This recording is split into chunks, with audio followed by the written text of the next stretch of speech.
Hello, this is Nate making a brand new deck tech for a standard deck. Today I have for you a Maze's End deck. Um, I guess it's been done before, but not in this standard season. And I think it's been pretty good and pretty good against the metagame right now. I think it plays pretty well against Mono Black, and that's a large percentage of what people are playing. And I'll go over why that is in just a minute. So for the land base, of course, we have 4 Maze's End. We have 2 of each guild gate, except for Golgari and Simic, because green, blue, black are our main colors, and mainly green actually. So we have mostly green guild gates, and the mana is fairly good. We have a lot of lands, 28 lands, but we have ways to fetch through them and ways to thin out our deck, and we want to always hit our land drops. And this is a good way to get through that with 28 lands. And of course, Maze's End.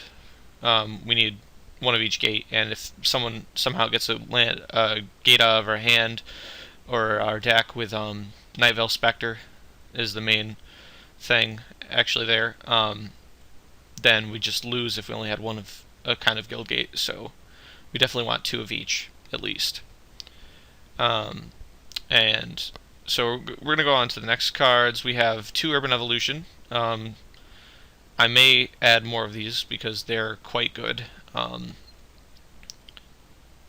You know, with Maze's End, so you can play an extra gate, play an extra Maze's End, and you get to draw 3 cards, and that's just insane.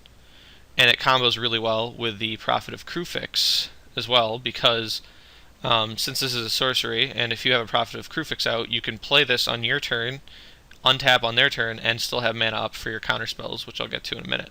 But anyways, the main reason I built this deck was because of Prophet of Kruphix, because Prophet just seems like it combos really well with Maze's End. It untaps the Maze's End, it untaps your guild gates when they come in, and it also combos really well with counter spells because you can you can play the Prophet, or you play your sorceries and then have counterspell mana up on their turn, and that's really good. And of course, counterspells combo really well with Maze's End as well, because Maze's End, you can just leave it up until the end of their turn, then activate it, and if they do something, you can counter their spell. So that's the main interaction there. We also have Voyaging Satyrs to untap our lands, mainly for the Maze's End, so that we can play the Maze's End and use it the same turn. And 4 Gatecreeper Vines to fetch out guild gates. And this has been working really well for me in my limited testing. Cerulean Gatekeepers, it's it's a Thragtusk. Not quite, but it gains us some life, and it's really good against red deck wins, and that's a very popular deck right now. Just you play one of these, and then they have this huge, huge amount of life to overcome, and usually they just can't if you can play one. And we also have a bunch of removal spells. We have 2 Putrefy, 2 Gaze of Granite, 3 Ultimate Price, 2 Far Away, and I don't have any Doomblades in the main board because Mono Black is such a prevalent deck right now that I think Ultimate Price is just a better choice in Standard right now. We have 2 Ubulsar Gatekeepers as well. I may be cutting these guys completely, but they're really good against Mono Blue, and we have trouble against that deck. Basically, we need to counter their Master of Waves or kill their Master of Waves right away, or else we just lose, and it's been pretty tough, I think. And for counter spells, we have 3 Dissolve, 4 Syncopate, which Syncopate's probably probably a more important card for us because we're going to have more mana than the opponent most of the time, and the fact that we can play it earlier than Dissolve, which Dissolve comes out turn 4 in this deck, and that's just way too slow most of the time, but we need that hard counter as well. And again, all of these counter spells combo really well with the Prophet and really well with Maze's End, so that's the general idea of the deck. And as I said, it's been playing pretty well against Mono Black.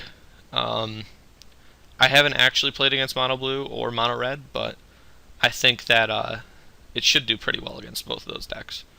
Well, not mono red. Mono red, we're gonna have a tough matchup against mono red, and mono blue is also gonna be tough. I haven't played against control either, but I think we'll do pretty well against control since our win con is a land, and they can't really interact with that. For our sideboard, we have 3 Read the Bones, 2 Underworld Connections in case we play against a blue-based control deck. We just side those in instead of our removal spells, and we're just good to go. We also have 3 Golgari Charms, which is very good against decks playing enchantments, and also very good against Master of Waves, because all creatures get -1/-1. It just kills all their masters. We have 2 Pithing Needles to deal with problem planeswalkers. I haven't really seen many of them. These may come out of the sideboard shortly, but right now they're in there as 2 Pithing Needles. And we also have 2 Dark Betrayal, 3 Devour Flesh, which comes in against mono black, and they just really can't do anything after you bring these in. Alright, so that's the deck, and we're going to take it into some standard matches, so yeah, see you guys soon.